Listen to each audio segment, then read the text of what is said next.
Los niños tienen clase, los niños van con las maestras, van a ser enseñados en la palabra del Señor y van a ser guiados a conocer al Señor, que hoy quiero mostrarles también.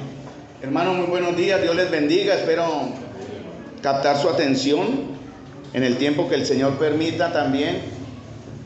Y quiero recalcar que no son mis palabras, en realidad mis palabras son las que menos deben ustedes oír. Yo simplemente quiero hablarles de alguien más, y al que deben oír es al Señor al cual adoramos. Y las palabras del Señor son las que aquí valen, no las palabras mías. Yo simplemente les guiaré para que traten de entender lo que la Escritura dice, pero también para llevarles a que conozcan. Y la palabra conocer, ustedes creo que me entienden en el contexto de nuestro idioma lo que significa, ¿no? Tener una certeza en sus corazones de quién es el Señor del cual hoy vamos a hablar. Entonces no son mis palabras, mis queridos hermanos, sino es la palabra del Señor. Usted tiene en su regazo la Biblia.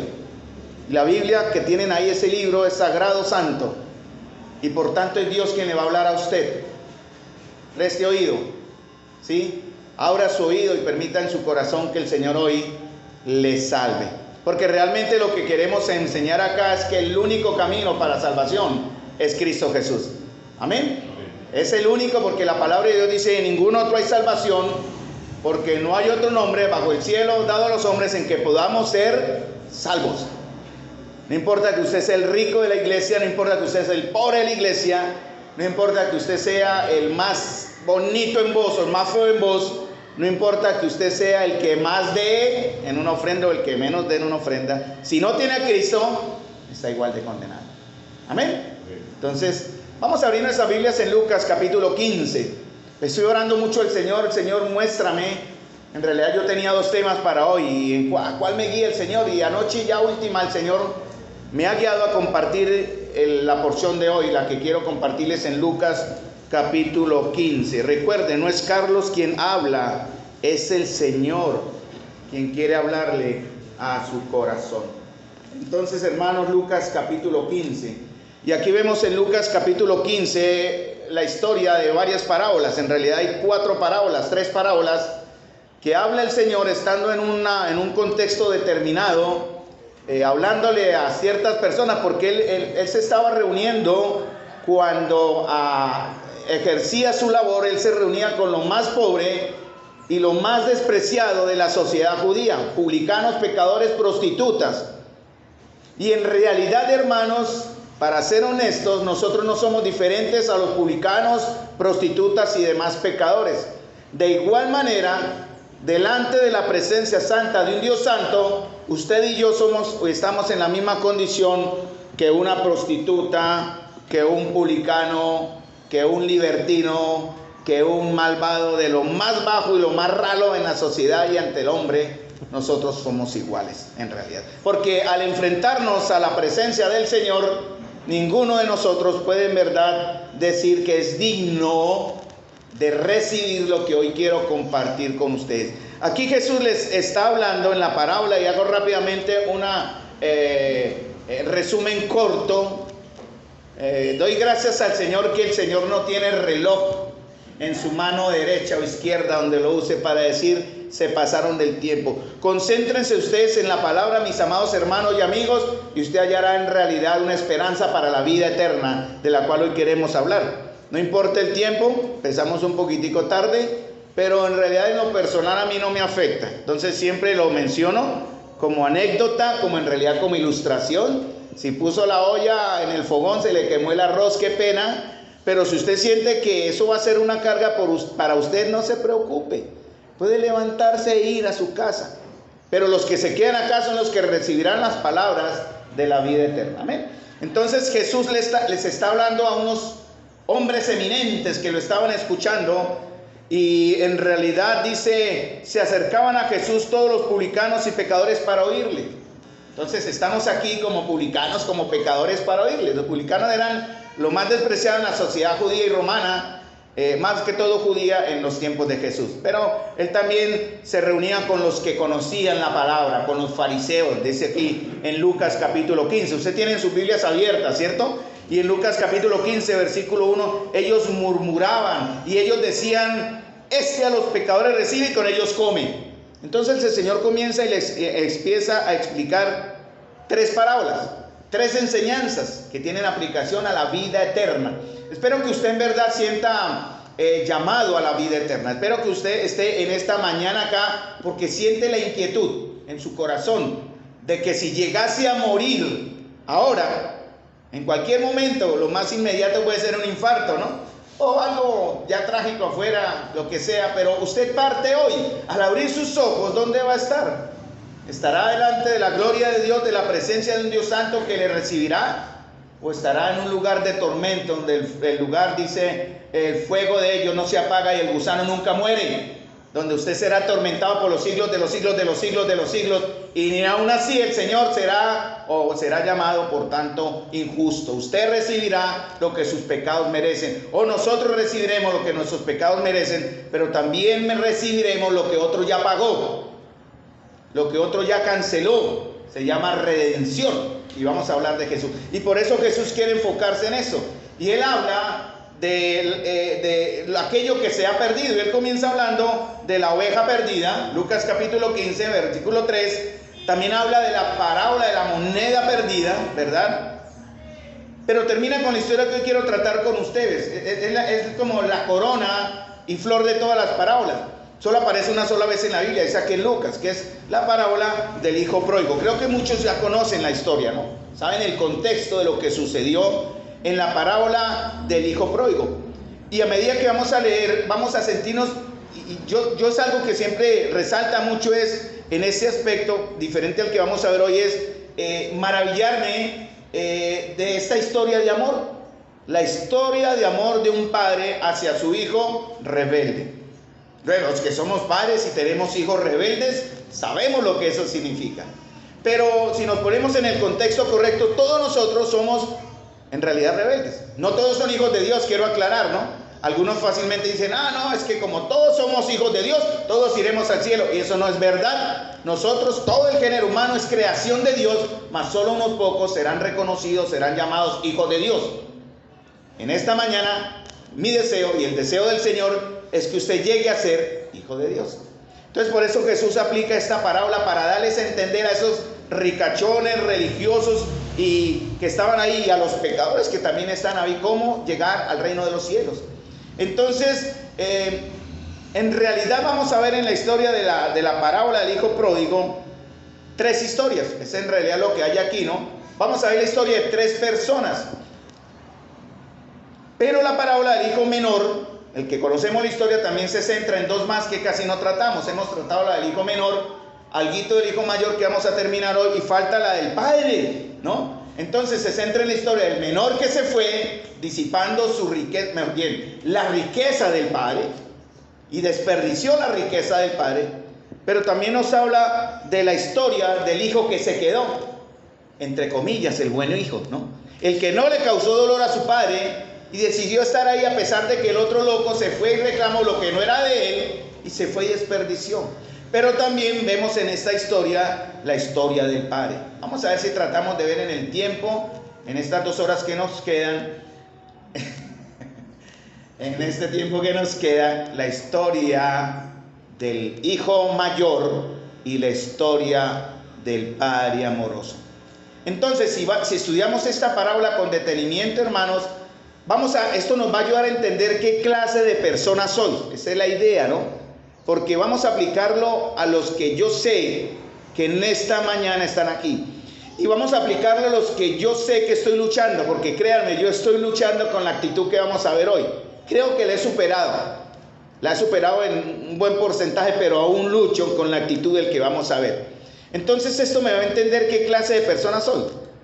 Ahora, si yo hubiese avisado con anticipación que íbamos a tratar este tema, no va a faltar quien, tal vez velado y simuladamente, me diga, hermano, yo conozco a alguien que necesita escuchar ese sermón. Qué bueno, ¿cierto? Porque en el corazón de muchos, tal vez han llegado a pensar que es apropiado para tal o cual hermano, pero no para ellos.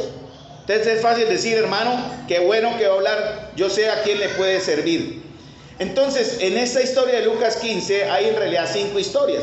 Para resumir rápidamente, la historia de la oveja perdida, la historia de la moneda perdida y las 3 historias, la del hijo que se fue, la del hijo que se quedó y el padre que sacrificó todo. ¿Cuántos de los que están aquí en esta mañana podemos decir que son en realidad como el pródigo menor que se fue y volvió? Y en realidad lo somos todos. Pero ¿cuántos también pueden ser los pródigos hermanos mayores? O tal vez eso es lo ideal, que lleguemos a tener el corazón y la actitud del Padre. Entonces el Señor quiere mostrarnos a través de la historia de Lucas 15 cómo es Él realmente. Él dice, el que me ha visto a mí ha visto al Padre. ¿Quiere usted conocer a Dios realmente? Mire a Jesús. No mire la iglesia, no mire al religioso, no mire al creyente, no mire al cristiano de tal o cual nombre de denominación. En realidad eso no tendrá preponderancia en el día que estemos delante del Señor, sino aquellos que en verdad le reconocimos, le recibimos y le aceptamos, y que cambiamos por la obra del Espíritu Santo una transformación en nuestra vida, y realmente podemos decir que hemos nacido de nuevo. Estaremos en la presencia del Señor. No porque usted tenga o no tenga las posesiones que tiene económicamente y que Dios le ha dado, dé o no dé, usted ganará su cielo, ¿no? La palabra de Dios dice en el Salmo 46 o 49 creo, dice que el alma es de gran precio y no se puede redimir jamás. Entonces no hay dinero que compre el alma, ¿verdad? Pero sí hay un pago que hizo alguien, el cual el hermano David habló en su intervención, ¿no? Cristo Jesús sí murió por nosotros. No solamente fue entregado por el Padre, Él decidió, siendo Dios mismo, entregarse para que ustedes hoy tengan libertad y vida eterna sobre sus pecados. Entonces Dios no es un tirano. Quiero que entiendan eso, y creo que muchos lo entendemos, ¿no? Él no está demasiado ocupado para preocuparse de cada uno de nosotros. Él sabe cuáles son sus luchas, lo conoce usted. Es más, lo formó desde el vientre de mamá y sabe lo que sucederá en su vida a partir de ahora, por decir, nuestro presente, hasta el mañana. No sabemos qué pasará mañana. Tal vez Él ya tiene determinado para usted su fin hoy mismo, y le está dando en esta mañana la oportunidad para que le conozca, para que le acepte y para que haga las paces con Él, volviendo a ser, en realidad, como la historia del hijo pródigo que vuelve. Él es el Padre Celestial amoroso, que tiene en cuenta cada uno de los cabellos de nuestra cabeza. Entonces Él tiene los brazos abiertos. Vamos a la historia, ¿no? Pero repasemos la primera parte y la conocemos, ¿no? Un hombre tenía 2 hijos, ¿cierto? Conocemos la historia. Y el hijo menor le exigió insultantemente la herencia al padre, porque le dijo, dame la parte de los bienes que me corresponde. Si uno de sus hijos llegara a usted, Padre, dame la parte de la herencia que me corresponde, ¿cómo me sentiría yo en este caso? Para mí sería un insulto. Mi hijo me está pidiendo, papá, muérase, en realidad, ¿no? Era como el deseo de él, papá, muérase y deme lo que me toca. No era lo que le tocaba, él nunca la trabajó, ¿cierto? Pero era por norma, cultura y también por decisión adjudicar la herencia. Incluso el mayor en la cultura judía tenía el doble de la herencia, era el privilegiado, era el que iba a representar a la familia, pero no fue el mayor el que exigió, fue el menor. Y entonces el menor exigió su herencia, ¿no? ¿Y qué dice el padre? Dice, tomó el dinero y se fue y desperdició todo el dinero en una vida salvaje y disipada. Eso lo vemos en la primera historia de Lucas capítulo 15, versículo 11 en adelante. La palabra en el capítulo 15, versículo 12, mire, dice, Padre, dame las partes de los bienes que me corresponden. Y dice, y le repartió los bienes. Eso fue el padre actuó. Esa palabra bienes que está aquí es bio en griego. Y la palabra bio significa vida. El padre decidió darle a su hijo menor todo lo que para él representaba estatus, sus riquezas, darle a él lo que significaba su lucha de toda la vida. Entregó su vida o dio parte de su vida a este muchacho. Pero vamos a ver, porque la historia no se va a centrar en él. Entonces este chico se fue, terminó, desperdició todo el dinero en una vida salvaje y disipada. Terminó arruinado, hambriento y miserable en el desorden de un corral de cerdos. Cuando entró en razón, confesó a Dios que había pecado y se dirigió a su casa. Pero él no estaba seguro cómo su padre lo iba a recibir, por lo que estaba preparado a decir, no soy digno de ser llamado tu hijo, quiero ser un sirviente, como un jornalero. ¿verdad? Pero, oh sorpresa, que cuando el padre lo vio, corrió a su encuentro. El padre abrazó a su hijo y lo colmó de besos. Estoy transliterando la historia, pero ustedes la conocen, ahí está en Lucas 15, ¿no? Y el padre vistió a su hijo con una túnica nueva, quitó sus harapos, puso un nuevo vestido, puso el anillo familiar que significaba autoridad también. En entonces no se usaba el cheque que se firmaba, sino era un anillo con el logo de la familia donde se sellaban los contratos. Y le dio en cierta manera un anillo que le daba a él también, ya otra vez nuevamente lugar en su familia. Le puso zapatos en sus pies y mató al mejor ternero. Bueno, y lo interesante sería que la historia terminara aquí. Cierto, que aquí parara todo. Pero Jesús tenía un mensaje para unas personas que en realidad con su actitud, vamos a llamarlo los religiosos, ¿sí?, que estaban siendo prejuiciosos, que estaban siendo exclusivistas, que estaban siendo faltos de gracias y sobre todo tercos. Y vamos a ver la historia a través del segundo protagonista de esta historia, ¿cierto? Ellos habían olvidado una norma divina, y esa norma es tanto para ese entonces como para ahora. Oseas 6:6 dice: porque quiero la misericordia y no el sacrificio, y el conocimiento de Dios más que los holocaustos. Y creo que eso es lo que Douglas ha intentado también enfocar, ¿no? No importa que usted dé todo lo que tiene en una ofrenda si su corazón no es el correcto delante del Señor, ¿cierto? Entonces, hermanos, dice el Señor: no quiero sus sacrificios, no quiero lo que es riqueza, Él no necesita. Yo quiero la misericordia y el conocimiento de mí hacia mí más que todas esas cosas. Y dice la historia en el verso... vamos a ver en el verso 25, ahí vamos a retomar la historia. Muy bien, ya conocemos la primera parte, ¿no? Volvió el hijo, hubo fiesta, qué hermoso, ¿no? Pero el hijo mayor estaba en el campo, y cuando vino y se acercó a la casa, oyó la música y las danzas. Estoy leyendo en una versión moderna, versión más entendible, pero el contexto está el correcto. Dice: llamando así a uno de los criados, le preguntó qué podía ser aquello. Y él le dijo: tu hermano ha venido y tu padre ha hecho matar el becerro cebado por haberle recibido sano y salvo. Mas él, ¿qué actitud tomó, no? Él se airó y no quiso entrar. Su padre pues salió fuera y le rogaba. Pero él respondiendo dijo a su padre: aquí. Yo imagino la actitud y las palabras, ¿no? La frase, ¿no? El tono. He aquí. Tantos años que te sirvo como un esclavo, sin haber nunca traspasado tus mandamientos. Jamás me has dado un cabrito para regocijarme con mis amigos. Para luego viene tu hijo, que ha devorado su hacienda con las rameras, y has matado para él el becerro cebado. Él entonces le dijo, o sea, el padre: hijo, tú siempre estás conmigo y todas mis cosas son tuyas. Más era menester, o sea, era necesario. Eso fue lo que dice también en la parábola de la moneda perdida y en la parábola de la oveja perdida, que dice: os digo que habrá más gozo en el cielo por un pecador que se arrepiente que por 99 justos que no necesitan de arrepentimiento. Así que os digo que hay más gozo delante de los ángeles de Dios por un pecador que se arrepiente. La historia de esta mañana quiere que usted se arrepienta de sus pecados, porque todos aquí, en realidad, a excepción de los que ya somos salvos y tenemos esa certeza, esa seguridad, usted sigue siendo un pecador condenado al infierno. Eso no tiene cambio. Así venga y se reúna toda la vida en esta iglesia, así cumpla usted todas las normas de esta iglesia, así vaya usted a la iglesia católica o la iglesia, que el nombre que usted quiera ponerle, pero si usted no tiene a Cristo Jesús en su corazón y usted no ha nacido de nuevo, créame que el día que muera usted no irá a recibir otro lugar que el de infierno eterno en su condenación eterna. Y eso lo dice Dios. La paga del pecado, muerte, pero el regalo de Dios, vida eterna. Entonces Dios quiere darles a ustedes el regalo. Miren el versículo 25 y comenzamos ahí a retomar, ¿no? Y su hijo mayor estaba en el campo. Cuando vino, llegó de la casa, oyó la música y las danzas. Se imagina, ¿no? Él llega y encuentra sonar adentro instrumentos. Y en realidad era una reunión familiar, no era las bacanales que a veces se forman en las fiestas que se hacen en las familias, ¿no? Era una música agradable, de alegría y de jolgorio, y él entendió que estaba toda la familia reunida, ¿no? Él se acercó, oyó la música y las danzas, ¿no? El baile agradable, toda la familia, imaginé al padre y a la madre, a los familiares y amigos, todos alegres. ¿Por qué? Había una razón para la fiesta: por el regreso del que estaba perdido. Y le preguntan a los sirvientes: oiga, ¿qué es lo que está pasando? Tu hermano ha venido y su padre ha matado al ternero engordado porque lo tiene de vuelta sano y salvo. ¿Cuál hubiera sido la actitud de un buen hermano? De un buen hermano. Alegrarse también. ¿cierto? Eso sería lo natural, ¿no?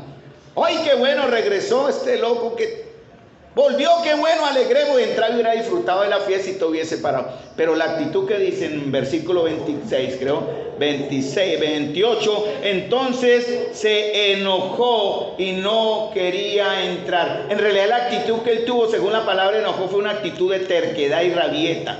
Él cruzó sus brazos, no sé, acá cruzó sus brazos, se plantó, dijo, no entro, porque él estaba en realidad ofendido por algunas cosas, ¿no?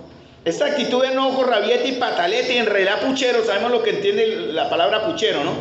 Entendemos nosotros cuando somos papás, cuando nuestros bebés están pequeños, ¿cierto? Y hacemos, por ejemplo, algunas cositas, el niño empieza, ¿cierto? Entendemos que haciendo ¿qué? Pucheros, ¿cierto? Y entonces ya va a llorar. Ay, mi amor, gracias, hermanita. Gracias, qué bueno, que ya tenía mi agua, tengo doble agua, pero bueno, gracias. Dios le bendiga. Lo voy a poner aquí porque me da temor. Gracias, ahorita, Dios le bendiga. Hermanos, ¿saben lo que significa ser puchero, no?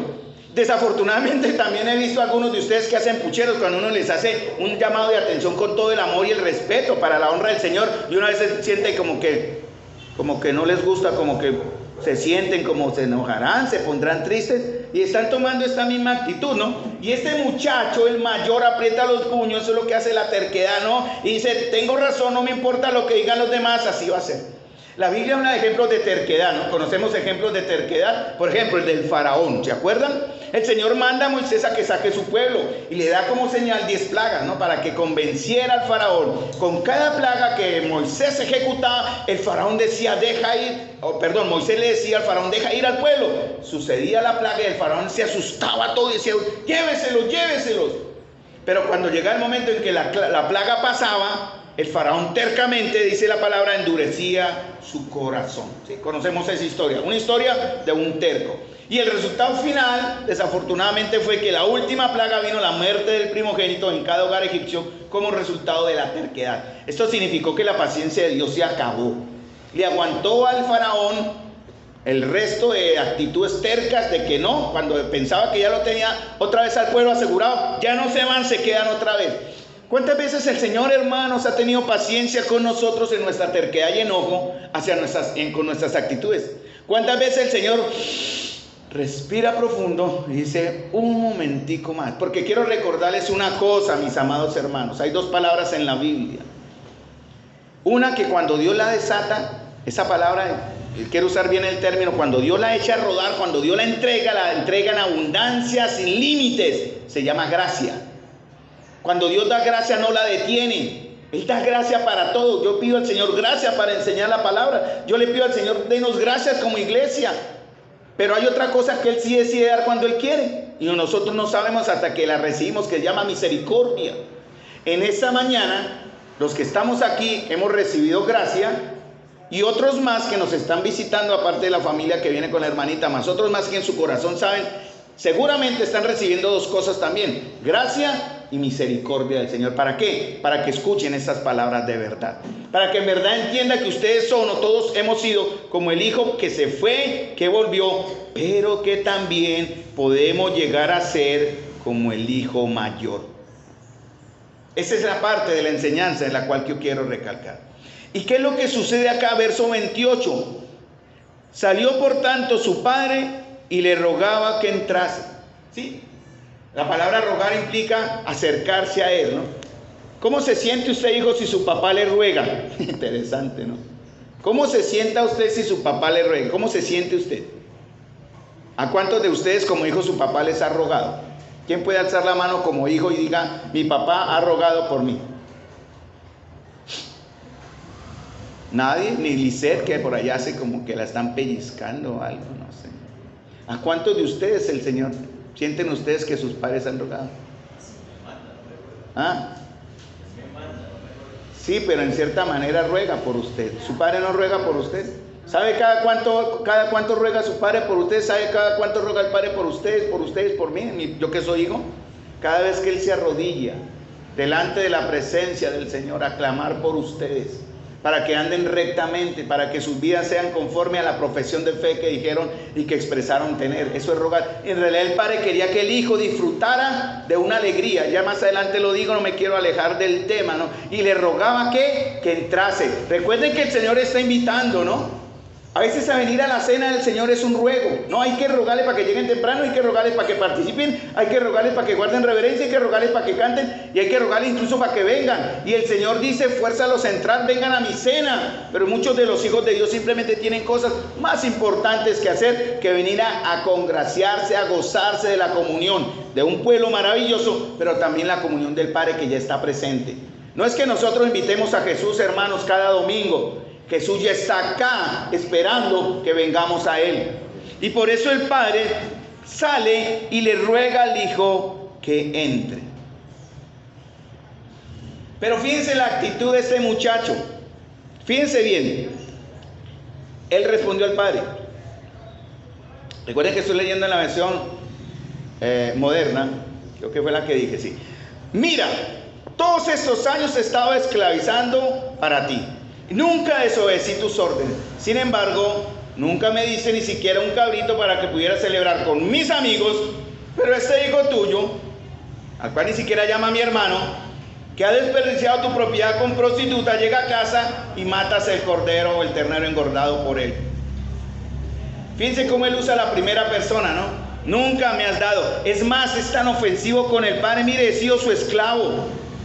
Así se veía él con el Padre. He sido su sirviente, perdóneme la expresión, la usaré muy castiza. He sido su manteco todos estos años. Nunca me has dado para mis amigos, nunca me has dado para mí algo. Siempre, ¿verdad? Llega ese que se fue y desperdició la hacienda y con él sí mata el cordero engordado, el cordero que se preparaba para los momentos especiales. Qué actitud tan egoísta y tan ingrata de este muchacho. Y es la actitud que muchos de nosotros hemos tenido, tal vez estemos teniendo en esta mañana. Y en lugar, miren, fíjense bien, en lugar de estar agradecido por todas las cosas que había recibido, se quejó de lo que no recibió. ¿Qué fue lo que recibió el hijo mayor? ¿Qué era lo que él había recibido? Y no lo recordó. Dijo, usted no mató un cordero, no mató el cabrito para mí, pero no le dio las gracias. ¿Por qué? ¿Por qué, perdón? La primogenitura la tenía por haber nacido primero, era natural, ¿no? Él no pidió nacer primero, pero no la entendía. ¿Pero qué había dado el Padre para él? ¡Todo! Él entregó todo. Cogió su herencia. Es como yo coger mi carro y el taxicito que está allá desguarambilado y compartirlo y decirlo, lo vendo y la mitad para Keren. Eso fue lo que él hizo, ¿eh? La mitad para mi hija Keren y la otra mitad para Andrés estando en vida. Él no lo reconoció, él no lo aceptó. Todo lo tenía, lo había recibido. El Padre entregó todo lo que para él era importante en su vida social, económica. Administrelo.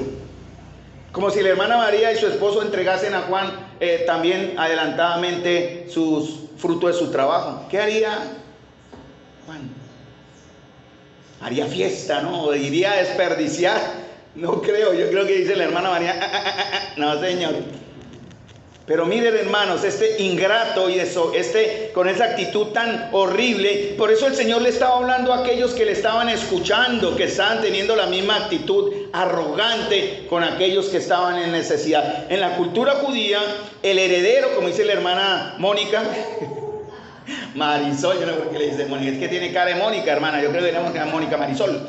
Entonces, Miguel siempre cuando está nervioso nos hace reír. Pero fíjense que en la cultura judía el primogénito recibía el doble de herencia. Todas las tierras de la familia serían de él cuando el padre muriese. Él recibía la bendición del Padre. Fíjense lo importante que es la bendición, hermanos. Ojo, muchachos, hijos, lo importante, y ojos papás al bendecir. Si usted bendice mal, le trae ruina a su hijo, porque Dios tiene en cuenta sus palabras. Entonces no hay que maldecir a su hijo, sino bendecirlo, pero también con lo bueno, ¿no? Obviamente. Y era muy importante, por eso Jacob robó la primogenitura de su hermano Esaú, porque él quería la bendición de su padre Isaac, ¿no? Y prefirió robar y engañar, porque era muy importante. El padre le había entregado todo a estos dos muchachos. Todo lo que tengo es tuyo, eso le recordó. Y el padre sacrificó todo lo que era importante en su cultura, en su sociedad, en su comercio, en sus años de duro trabajo, y entregó a cada uno su parte por adelantado. Pero ¿en qué era lo único que pensaba este ingrato? No me has dado el ternero engordado. A él sí le dio el anillo, a él sí le dio el vestido, a él sí le dio el calzado. ¿Pero qué? ¿Yo qué he recibido? Y aunque este joven nunca salió de su casa como físicamente, podemos darnos cuenta que en realidad tiene una relación como disfuncional con su padre y con su hermano. ¿Cuántos de nosotros, hermanos, no hemos tenido relaciones disfuncionales que necesitan ser sanadas? Y este señor, este joven, yo digo señor joven porque no nos dice la edad, pero voy a pensar que era a un joven en edad madura, no un abuelo, no un señor adulto ya, pero un joven ya en edad de 30, 35, vamos a usar para tener una idea, esas fechas. Él representa a muchas personas religiosas que hoy no han pecado contra Dios, pero tampoco han huido y se han vuelto locas como el joven, ¿no? Son los centraditos de la iglesia, ¿no? Sus vidas son tan mansas y tan aburridas que esa vida salvaje y mundana no es parte de su vocabulario, ¿no? Como de salir, huir y desbocarse en una noche de tragos bueno, lo que los jóvenes hoy tienen tanto peligro, ¿no? Con el trago, con la sexualidad desenfrenada, con la droga, ¿cierto? Esos son los peligros. Pero hay muchos otros que nunca han pensado en su vida ser así. Son los calmaditos, ¿no?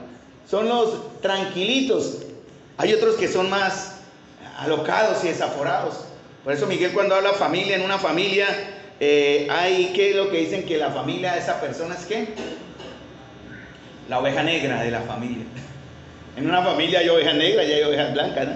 Y esta ovejita blanca que estaba acá, ¿no? ¿Verdad? Pero mire, siendo honestos, este muchacho creo que nunca, siempre no fue tan bien respetuoso con su papá. Sin embargo, él estaba usándolo como una manera de quejarse contra él. Y estos creyentes de la iglesia de hoy, que tal vez haya aquí algunos, seguramente lo habrá, y si no, gloria a Dios por eso, pero tenemos que verlo, han estado durante mucho tiempo calentando ese banco, ¿no? Cumpliendo con la responsabilidad de ser un cristiano de culto dominical. Pero cuando trata de celebrarse o alegrarse realmente por lo que Dios está haciendo en la vida de los demás, ni se regocijan ni se alegran. Estas semanas atrás casualmente hablé y traté con personas de esta clase de personas, créanme, de estas personas que representan como al hermano mayor, el hermano terco, que en lugar de alegrarse y dar, compartir la restauración en vida de otros, se ponen tensos, se ponen amargos y se ponen sumamente en su concepto religioso, como dice la escritura, miran la paja en ese ojo, pero no miran la viga en el de ellos. Y esas personas tienen el síndrome del hermano mayor. Y también sé que aquí hay hermanos que tienen el síndrome del hermano mayor. Yo reconocí al inicio que estoy corrigiendo esa clase de comportamiento, ¿cierto? También debo entender que algunos son culpables del pecado del hijo menor. ¿Cuáles son las características de esta clase de creyentes? De estos creyentes que son tercos, que son duros, que son juzgadores para mal. Miren, algo que no podemos pasar por alto, mis queridos hermanos, es esto. La palabra de Dios es santa y se respeta y se obedece como el Señor nos está mostrando que debemos hacerlo. No se permite el pecado ni un comportamiento licencioso y liberal dentro de la iglesia si va en contra de la Escritura. Obviamente no estoy diciendo que se permitan comportamientos liberados, licenciosos y extremistas en la iglesia, así la Biblia no lo menciona. No, nuestra vida tiene que mostrar que verdaderamente existe y ha habido un cambio.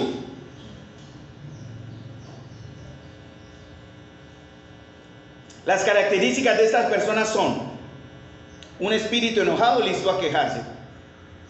¿Cómo es su actitud y su expresión delante del Señor? ¿Cierto? En la palabra, en el versículo 28, la palabra enojó significa voló furioso, ¿cierto? No sé si gritó, no sé si se plantó, pero su actitud era esa, ¿no? Y cuando su padre salió a suplicarle que se uniera a la fiesta, comenzó a quejarse y a quejarse. Y saben que fue hasta mentiroso, ¿no? Él dijo, mire, él fue y se gastó todos sus bienes, aunque aquí no lo dice, lo estoy buscando para... pero cuando vino este hijo gordo, pero cuando vino tu hijo, que ha consumido tus bienes con rameras, ¿a él le costaba? él podía saber si su hermano menor, aunque se sospechaba, estaba con rameras. Pues no, realmente no es una cosa que él fue a probarlo, porque él nunca fue a buscar a su hermano. Pero sí se le fácil criticarlo a él y decir, lo gastó en mujeres, ¿verdad? Lo gastó en cosas que no eran correctas. Y no es justo que usted me trate así. Miren, hermanos, yo he debido luchar y oro mucho por esto, créanme. Yo no me voy a salir del cuadro de ser también culpable de estas actitudes. Y estoy orándole mucho al Señor porque suavice mi forma de ser en ese aspecto. Yo no quiero juzgarle ni señalarle. Yo no soy mejor que ustedes, nunca lo seré. Pero sí puedo esperar de ustedes para el Señor lo mejor. Por eso a mí me entristece cuando algunos de ustedes no dan lo mejor para el Señor. Todo se improvisa, todo es como llevado, como dijo un hermano, ¿cierto? Estamos como en los tiempos de Josué o jueces, ¿no? Cada cual hace lo que bien le parece. Hermano, en la iglesia de Dios hay un orden. Y la iglesia de Dios tiene que seguir un orden para honrar al Señor. Por eso cuando los hermanos que tienen la responsabilidad, tenemos la responsabilidad de estar acá en este lugar, tenemos que hacerlo con respeto, con santidad. Tenemos que hacerlo con temor y no improvisando. Si usted no está preparado, yo muchas veces cometí ese pecado. Mire, no lo digo para ilustrar. Esta enseñanza está conmigo hace por lo menos un mes atrás. Preparándome porque Satanás quiere poner tropiezo. Yo no quiero llegar a este lugar sin prepararme, es pecado, no lo haga. Mejor ni tome la responsabilidad. Yo lo hice muchas veces y fue un desastre. Para mí eso es, en mi actitud ahora, en mi convicción personal ahora, para mí eso es incorrecto. Pero desafortunadamente había caído en el pecado de criticar a aquellos que lo estaban haciendo, ¿cierto? Como de juzgarles. Yo no voy a juzgar eso. Simplemente quiero dar el ejemplo para que las cosas para el Señor sean lo mejor. Hay hermanos mayores cristianos que nos quejamos o que se quejan ahora y muestran una actitud terca y desafiante ante las súplicas del Padre. Algunos dicen, no quiero criticar, pero ¿qué es lo que hacen? Critican. Y aunque quieran dar una idea que no es muy honesta, de que no están enojados con esas personas, sus actitudes demuestran que sí hay algo contra esos hermanos. Y en lugar de decir que bueno, démosle la bienvenida, hagámosle sentir el amor de Cristo, preocupémonos por ellos mirando en qué podemos ayudarle en sus necesidades, ¿qué hacen? La huelga de los brazos caídos. No hacen nada, no ayudan nada, pero sí critican. Y están juzgando sin tener un concepto en la palabra del Señor. Por eso, hermanos, en la iglesia del Señor, en esta iglesia tenemos que cuidarnos los unos a los otros. Eso no es tarea mía, ni tarea del hermano David, ni tarea del Nelson, ni tarea de Omar, ni tarea de los mayores de esta congregación. Es la tarea de todos. Y cada uno de ustedes será culpable si su hermano se pierde. Claro, la decisión de él, pero culpable es usted sabiendo la condición de su propio hermano. No hizo nada para corregirlo hacia su pecado, de su pecado hacia el Señor. Por eso en 1 Juan dice, si vieres a tu hermano pecar del pecado que no sea muerte, ora por él y el Señor le va a conceder la vida. Y hay muchos aquí en esta mañana que están en esa condición. Por años, hermanos, hubo inconformidad para con nosotros. Lo menciono como para que recuerden de algunos hermanos que espero en el Señor hayan cambiado, que se incomodaban porque acá usábamos las palmas, o que se incomodaban si alzábamos las manos en una forma diferente de culto, de oración sincera y personal en el temor de Dios. Y se nos criticó, no, ustedes se están volviendo pentecostales, se salieron de la doctrina. Pero muy pocas veces venían a disfrutar de la comunión que nosotros estábamos disfrutando delante del Señor. Y estas personas que tanto criticaban que se alzaba la mano en un culto, fácilmente van a un partido de fútbol, por decir un ejemplo, en una reunión Golgoria, y sí, hacen la ola, y ahí sí no les pesa alzar las manos. La palabra de Dios dice que los hombres de Dios levantamos nuestras manos santas sin iras ni contiendas.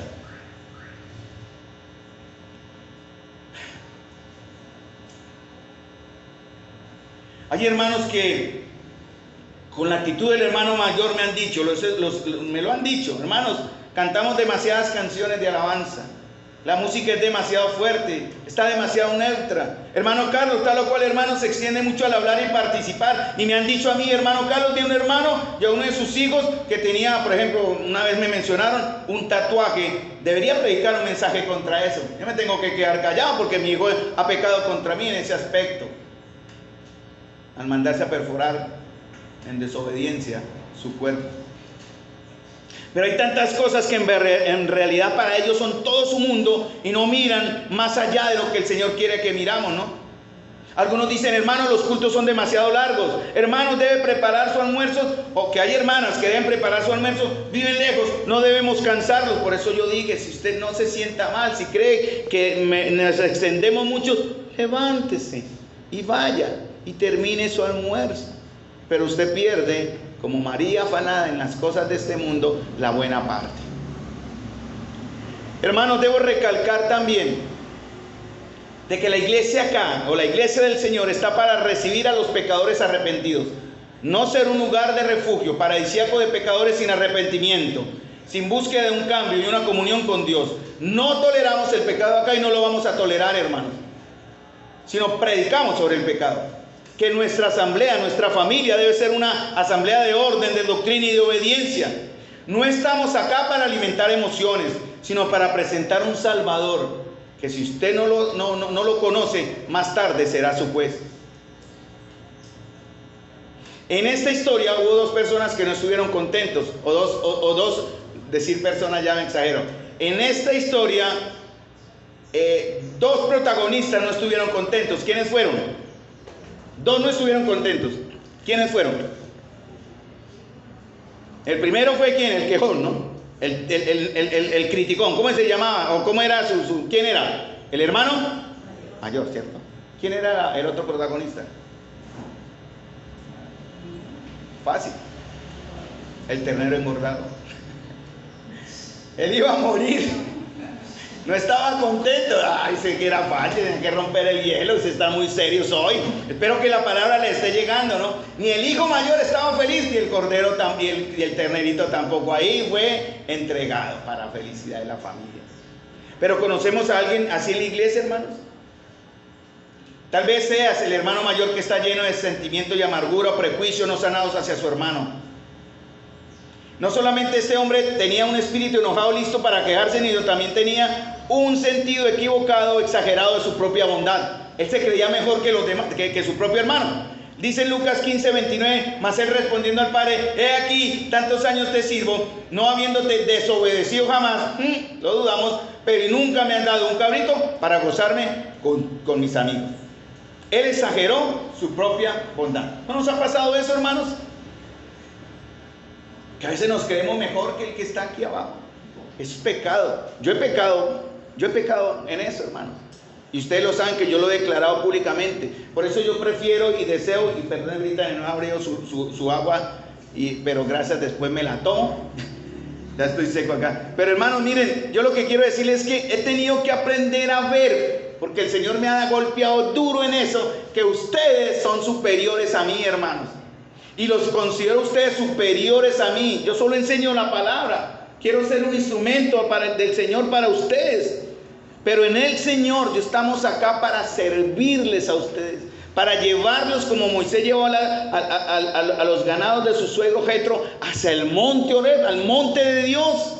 Nuestra tarea es llevarlos. Con algunos va a ser más fácil, con otros va a ser más difícil. Pero la idea, hermanos, es que todos lleguemos a la meta.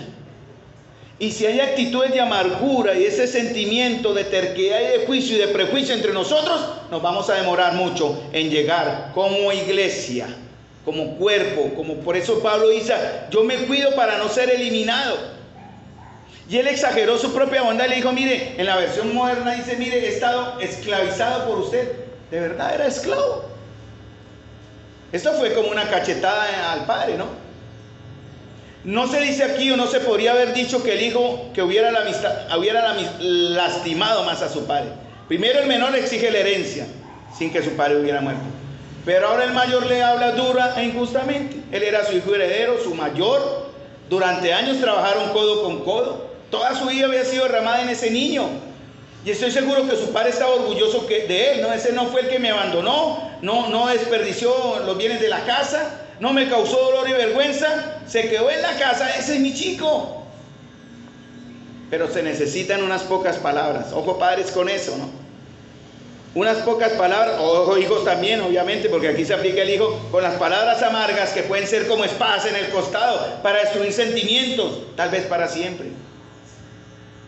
Piensa en su padre, este muchacho, como un tratante de esclavos, propietario de esclavos, y se ve a sí mismo como un esclavo. Miren, hermanos, de verdad, ¿es usted un esclavo? ¿Es usted un esclavo ahora? Pregunto. ¿Cuál sería la respuesta? ¿No me dan respuesta? ¿Son esclavos ustedes? Si señalo a alguien para que me dé respuesta, ¿por qué el silencio? ¿Tienen la duda? ¿Son esclavos ustedes ahora? La palabra del Señor dice que somos ¿qué? Libres, hermanos. Mas por amor a Cristo nos sometemos. ¿Saben lo que hacían los siervos después de servir a su Señor por un tiempo determinado? Ahí está en la palabra, en la escritura. Si él quería seguir con su amo el resto de su vida, ponía su oreja sobre el dintel de la puerta y le abrían un hueco, ¿cierto? Le oraban el hueco con una lesna. Le oraban la oreja con una lesna, así tan duro. Y con eso él sellaba su fidelidad hacia su amo durante toda su vida, ya no lo podría dejar. Algunos de ustedes se han agujereado el cuerpo y ni saben para qué es. Bueno, algunos de los jóvenes, ¿no? No sé, no he visto adultos que lo hagan, ¿no? Omar, no. Carlos, no. Pero en ese entonces se podía hacer. La pregunta es, ya casi para terminar, ¿ahora ha dado usted su oreja por el Señor, hermano? ¿Ahora ha dado usted su oreja para dedicarse al Señor como un siervo voluntario? ¿Por amor a Cristo?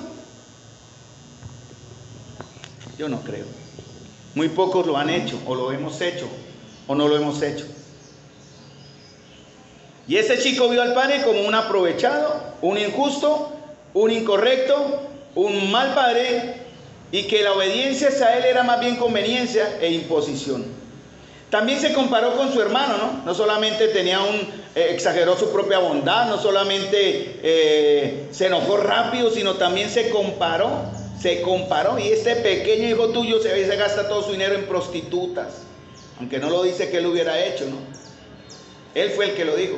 Tal vez como dicen algunos, ¿cómo es que dicen por ahí?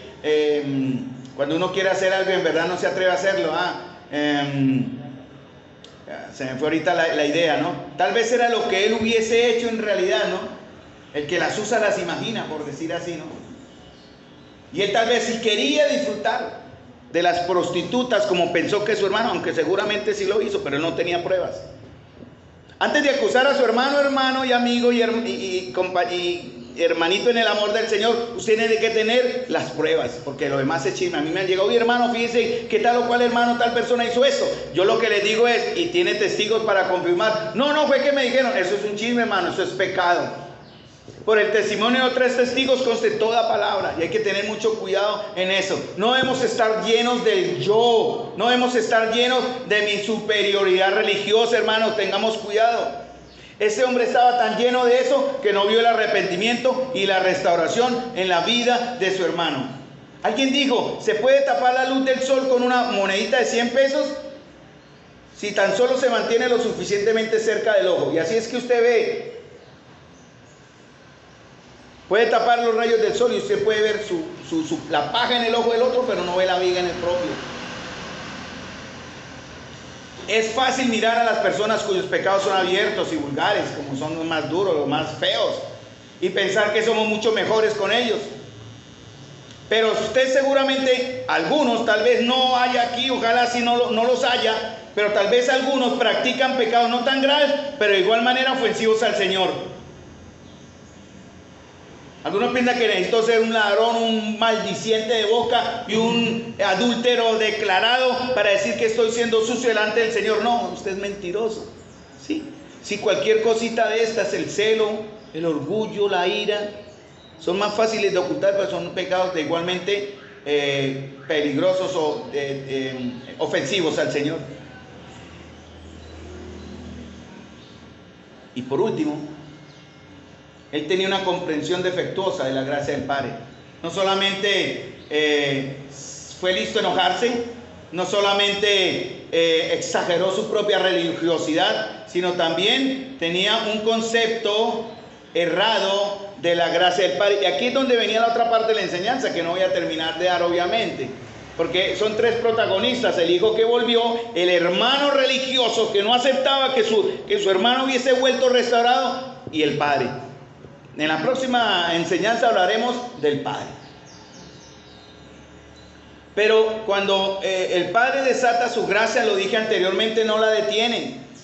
Y está siempre ahí para darnos lo que no merecemos. Eso es gracia. Salmo 84:11 dice: porque soy escudo de Jehová, Dios, gracia y gloria dará Jehová, no quitará el bien a los que andan en integridad. Romanos 5:15: abundaron mucho más para los muchos la gracia y el don de Dios por la gracia de un hombre, Jesucristo. Pero su misericordia sí es opcional. Él tiene misericordia del que quiere tener misericordia. El hermano mayor fue insultado porque pensó que merecía algo mejor que el hijo menor. Pensó que merecía un ternero engordado o al menos una cabrita. Se sintió ofendido porque pensó que su hermano merecía mucho menos. Después de todo, había estado sirviendo en los campos y había guardado todas las reglas mientras el hermano estaba loco en el mundo. Simplemente eso para él no estaba mal. Entonces los hermanos mayores en la iglesia mantienen las reglas, caen en el problema del legalismo. Son los miembros de iglesia que han estado trabajando en ella durante años y años y piensan que merecen algún tipo de reconocimiento y recompensa por su servicio. Por eso hay que tener mucho cuidado, hermanos, cuando oramos al Señor. Ay, Señor, dame porque yo merezco. Mire, Señor, yo enseño la palabra, lo merezco más que tal o cual hermano que no sirve muy visiblemente. Señor, yo sí merezco que responda, Señor. ¿Por qué no responde, Señor? No merecemos nada, en verdad, mis queridos hermanos. Pero esos hermanos mayores piensan que sí se lo merecen porque han estado ahí. Y cada vez que hablamos de lo que merecemos, dejamos la gracia del Señor y entramos en el área de la carne, el desempeño humano.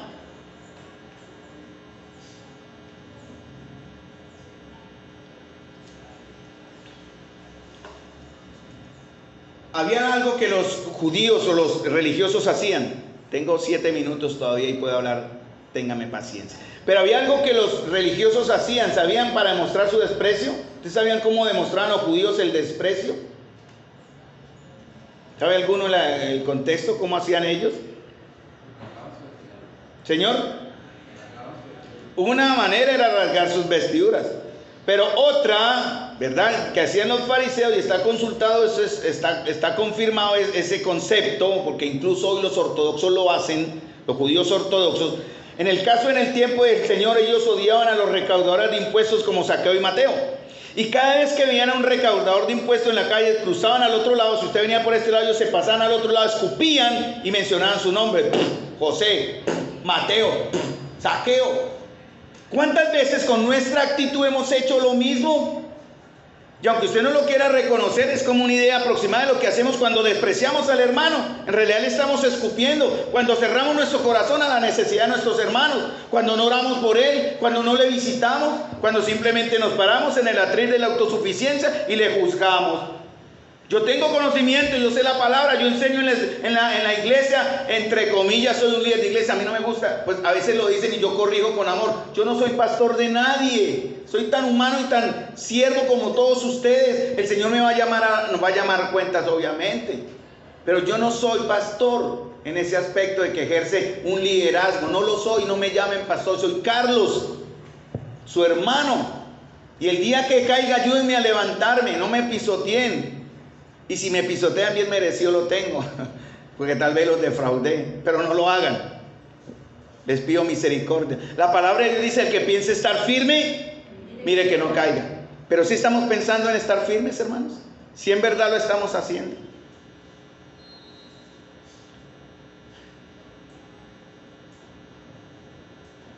Esta historia, la idea es, en realidad, cuando se habla de la parábola de la oveja perdida, de la moneda perdida, del hijo perdido, del hermano mayor perdido y del padre, hablan de que el Señor siempre está recibiendo a aquellos pecadores que Él atrae hacia Él. ¿Cómo atrajo Él al hijo pródigo? En realidad, cuando él cayó en sí, volviendo en sí, Él dijo: ay, cuántas cosas tengo en casa de mi padre. Ese hijo decidió venir y volver a la casa de su padre. Mientras yo estoy aquí comiendo cerdos, allá en la casa de mi padre tengo todo. Y el Señor quería enseñarles a los fariseos y a los religiosos, los de acá y los de ese entonces, que trataban de alguna manera en algún momento de ganar la aceptación de Dios, que ellos allá, nosotros acá también necesitamos la gracia de Dios. Dejemos atrás nuestra falsa pureza, nuestro falso concepto, hermanos, de autosuficiencia espiritual. No olvidemos, hermanos, que nosotros también estuvimos perdidos. No olvidemos que no merecíamos las bendiciones de la cruz, hermanos. Y no olvidemos que la gracia del Señor está siempre ahí atenta, siempre está ahí adelante y disponible para cualquiera que venga a Él en arrepentimiento. Recuerde al Aarón en la cruz. ¿Qué hizo él? ¿De qué iglesia era? Alzaba las manos, cantaba con el gloria, cantaba con la guitarra. ¿Qué hacía el ladrón? Era un ladrón y tal vez asesino. Y le dijo al Señor: acuérdate de mí cuando estés en tu reino. Y Jesús, tan religioso, le dijo: no. ¿Ya se bautizó? No. ¿Qué has hecho en tu vida? Nada. Y si Jesús hubiera sido ese religioso, en verdad hubiera dicho: no mereces. Pero el Señor, ¿qué dice? ¿Cómo le dijo el Señor? De cierto, de cierto te digo, hoy estarás, ¿qué? No hay, en el texto no hay signo de puntuación. De cierto te digo, dos puntos, hoy estarás conmigo en el paraíso. Si es así, así es. Porque así es lo que enseña la palabra a todo el pecador que se arrepiente. Algunos ignorantes y que recibirán el juicio de Dios, porque todo aquel que le sumare o le quitare las palabras de este libro recibirá los juicios de Dios. Le han puesto una coma a la palabra. Algunas iglesias, no voy a mencionarla porque esa no es ilegal. De cierto te digo hoy, coma, estarás conmigo en el paraíso. ¿Sí entienden el cambio? Porque eso ya da la idea que él tenía que esperar a saber. De cierto te digo hoy, espacio, estarás conmigo en el paraíso. No, el Señor le dijo hoy mismo. En tiempo aceptable te he oído y en día de salvación te he socorrido. He aquí hoy el día aceptable, hoy aquí el día de tu salvación. ¿Quién de ustedes se atreve, o nos atrevemos, aquellos que hemos sido los religiosos de banco, si en verdad es uno, de pedirle al Señor como en Salmo 139? ¿Cuántos de ustedes se atreven? Porque si usted lo hace, el Señor lo hace. Examíname, oh Dios, y conoce mi corazón. Pruébame y conoce mis pensamientos que me inquietan. Señálame cualquier cosa de mí que te ofende y guíame por el camino de la vida eterna. ¿Se atreve usted a hacerlo hoy? ¿Se atrevería usted a hacerlo hoy? ¿Qué va a mostrar el Señor? ¿Qué va a mostrar de su corazón, hermano y hermana? ¿Qué va a decir el que es? Un corazón lleno de amor, lleno de servicio, lleno de entrega, lleno de obediencia, lleno de responsabilidad. ¿O es un corazón enfocado en lo terrenal, en lo mundano, en olvidar las cosas de arriba, en verdad? En pensar que usted es mejor que su hermano porque usted sí está haciendo las cosas en la iglesia. Fíjense que el padre, cuando salió corriendo a pedirle al mayor que entrara, no le dijo: métete en la casa ahora mismo, perderás tu parte de la herencia. No lo hizo. Le suplicó con ternura. Y hay tres cosas que el padre le está diciendo a los fariseos del banco, al fariseo del banco: atesoro nuestra relación más que su trabajo. El padre dijo: siempre has estado conmigo. Y en realidad eso era lo que estaba diciendo. No es su trabajo lo que aprecio de usted, es a usted. El Señor puede ver nuestro trabajo en la iglesia y eso no sumará. Él me ama, es a mí. Él quiere mi corazón, Él quiere mi obediencia y quiere mi entrega hacia Él. Señor o señora fariseo, y aquí me señalo, Dios no quiere tanto su servicio como Él lo quiere a usted. Recordemos la historia de María y Marta, ¿verdad? No reemplacemos el trabajo por la adoración. Miren, yo he tenido a veces días tan duros. Ayer tuvimos un día muy complicado con la situación de salud de mi cuñado. Pero eso no me da la excusa para prepararme para estar con ustedes. Puede haber tenido la semana más dura, hermanos. Que eso no sea la razón para dejar que usted busque al Señor en adoración, en reverencia y en obediencia. No estoy en las mejores condiciones. He venido aquí, hermano, en las peores condiciones que mi vida humanamente me ha tratado, digamos, antes de la reunión, pero con la mente. Luché para aprenderlo, pero yo creo que ya lo aprendí. Pero con mi mente enfocada en que aquí recibiré el consuelo y la esperanza para mi situación. Y la alegría. Tal vez la mañana la cosa sigue igual, no mejore, pero sé que estaré en la comunión, que estuve en la comunión que me alimentó y que me hizo madurar. Y con esto también aplico la enseñanza del hermano Pablo, ¿verdad? Estoy aprendiendo a abrir esos pozos que se secaron, esos pozos de la oración y de la comunión que estaban secos y estériles. Y el Señor también le dijo a este muchacho: usted tiene acceso a todos mis recursos, todo lo que tengo es tuyo. No solamente le dijo: siempre has estado conmigo, sino le dice: todo lo que tengo es tuyo. Y eso significa, hermano, que todo lo tenemos si es la voluntad de Dios, no mis caprichos. ¿Qué quiere usted del Señor? ¿Riquezas? ¿De qué le vale las riquezas? ¿Quién mencionó? Douglas creo que lo mencionó, el hombre rico. Todos los bienes ya tengo, voy a agrandar mi granero. Ay, necio, le dice el Señor. Usted sabe, me puede probar que en 5 segundos usted va a estar vivo acá. ¿De qué le vale tener la chequera con los millones en el banco si usted se va a morir ahora y presentarse ante el juez? Él dice, el Señor en verdad dice: todo lo que tengo es tuyo, tú eres mi heredero. Eso lo dice la Escritura: herederos con Dios, coherederos con Cristo.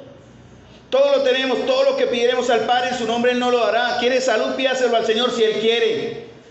Pero es que no me da lo que quiero. Entonces, que algunos enseñan así: yo quiero salud, Señor, estoy enfermo, mi cuerpo está achacado, voy a morir. La última noticia ayer, me confirman, pero pidieron oración por eso. Liceri me perdona, Darly también, si doy mala información, pero fue la información. La hermana Susana pidió oración por Ángela. Está en agonía. ¿La puede levantar el Señor? Sí. Y si Dios no quiere, ¿es Dios injusto? Porque si Ángela muere en pocos minutos, en pocas horas, ella va a estar con el Señor. Esa es la gran esperanza, hermano. Así tenga la chequera llena, tenga todo el conocimiento intelectual, ella tiene su herencia esperándola allá en gloria.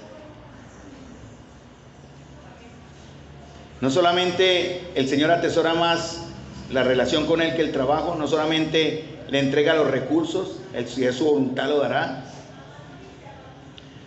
sino que esta historia, hermanos, era la fiesta del Padre, no era la fiesta ni para el menor ni para el mayor. Era la fiesta del Padre. Y eso es lo que yo aprendí estudiando esto, versículo 32. Miren lo que dice el Señor, y es un imperativo, hermanos. Eso quiere decir que era algo que se hacía sí o sí. Lucas 15, 32. ¿Qué dice?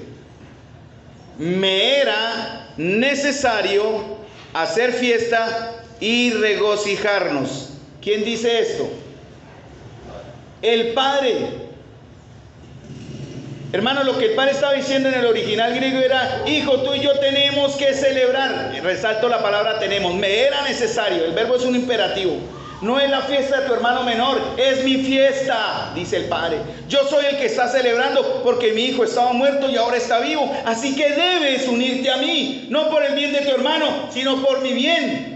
Y a veces somos tan malos, hermanos, y egoístas que pensamos en nuestro bien, en nuestra comodidad, en mi riqueza, en mi salud, en mi prosperidad. Y olvidamos que la fiesta es del Padre. La fiesta no era para el hijo pródigo, era para el Padre amoroso. Pero tristemente el hermano mayor mostró que era poco amoroso e implacable.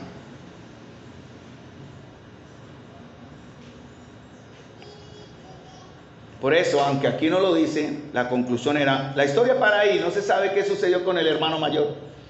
Pero fíjense lo que dice en Lucas 15, 7 y en Lucas 15, 10. Así os digo que habrá más gozo en el cielo por un pecador que se arrepiente que por 99 justos que no necesitan de arrepentimiento. Así os digo que hay gozo. Fíjense lo que dice el verso 10. ¿Hay gozo en dónde? De Lucas. ¿Dónde? Es que no les escucho, perdón. Hay gozo en dónde? Delante de los ángeles de Dios. ¿Quién está delante de los ángeles de Dios? Dios mismo. ¿Quién es el que se goza? Dios mismo. Esta fiesta no era para el hijo pródigo, era para el Padre. Vamos a terminar con una palabra de oración, hermanos. Y quiero animar, quiero exhortar, quiero rogar, quiero suplicar, en verdad, que si usted ha entendido estas palabras, si usted es el hijo pródigo, vuelva al Señor, Él lo está esperando, pero en arrepentimiento. Si usted es el hijo mayor, como yo lo fui, estoy aprendiendo a dejar eso, como el hijo pródigo mayor, el fariseo, el hermano duro e implacable, vayamos al Señor y recordemos, la fiesta es del Señor, no de usted, no de mí, no de la iglesia, es del Señor. Démosle el gozo al Señor y volvamos a Él. Padre amado, Señor, te doy las gracias, Señor, por tu pueblo. Aquí está, Señor, un grupo de personas, Señor, a los cuales, Señor, decidiste, por la infinita gracia, tener misericordia. Te doy las gracias, Señor, porque ellos, nosotros ahora hemos podido conocer verdaderamente el camino al Padre. Porque podemos entender, Señor, que el camino angosto y la puerta angosta se llama Jesús. Porque podemos entender y aceptar, Señor, que la fiesta es tuya. En verdad, Señor, danos arrepentimiento. Y te rogamos, Señor, que perdones estas actitudes duras, intransigentes, implacables, sin misericordia, de terquedad, Señor, de falta de amor hacia mi propio hermano, por los cuales también murió Cristo Jesús. Señor, yo te pido en el nombre de Jesús que tu Espíritu, que en esta mañana ha estado acá presente, y tu presencia ha estado aquí presente, Señor, en el nombre de Jesucristo, traiga arrepentimiento, Señor, y dé arrepentimiento y convicción al corazón de los que oyeron esta palabra, Señor. Y que realmente, Señor, todos en algún momento, Señor, estaremos delante de ti gozándonos y alegrándonos en la gran fiesta de las bodas y de la cena del Cordero. Te doy las gracias, amado, por amarnos, Señor Padre, por haber enviado a tu Hijo, en el cual tenemos redención por tu sangre, Señor, perdón de pecados. Y te doy las gracias porque la sangre de Jesucristo me limpia de todo pecado. Bendice, Señor, a los que hoy estuvimos aquí presentes y a los que no pudieron venir. E incluso, Señor, ten misericordia de los que no quisieron venir. Pero de igual manera, Señor, háblales al corazón, Señor. Y perdónanos tantas veces que egoístamente solo quisimos lo nuestro, cuando no es nuestro, sino que es tuyo. Te damos las gracias en el nombre de nuestro Señor Jesús. Amén. Hermanito Dios.